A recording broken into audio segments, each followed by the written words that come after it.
নমস্কার, আমি শ্যামলী। আবার আপনাদের সামনে একটা রেসিপি নিয়ে এলাম, ফুলকপির তরকারি। ফুলকপিগুলো কেটে রেখেছি, আলুটাকে সেদ্ধ করে রাখলাম।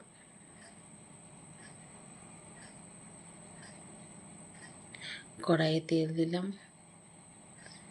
একটু ফোড়ন দিয়ে দিলাম। ফোড়নের গন্ধটা বেরোনোর পর ফুলকপিগুলোকে আবার ভেজে নিলাম ভালো করে। তুলে রেখে আলুগুলো দিয়ে একটু পেঁয়াজ দিয়ে ভালো করে ভেজে লবণ, হলুদ, লঙ্কা গুঁড়ো দিয়ে দিলাম। আদা রসুনের পেস্ট, ধনে জিরে গুঁড়ো,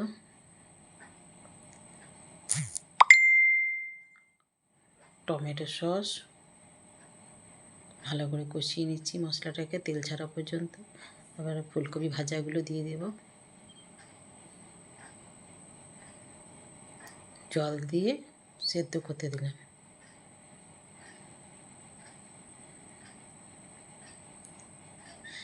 একটু চিনি দিয়ে দিলাম, ওটা অপশনাল, আপনারা দিতেও পারেন নাও পারেন। সেদ্ধ হয়ে যাবে, বলবেন সবাই রান্নাটা কেমন হয়েছে।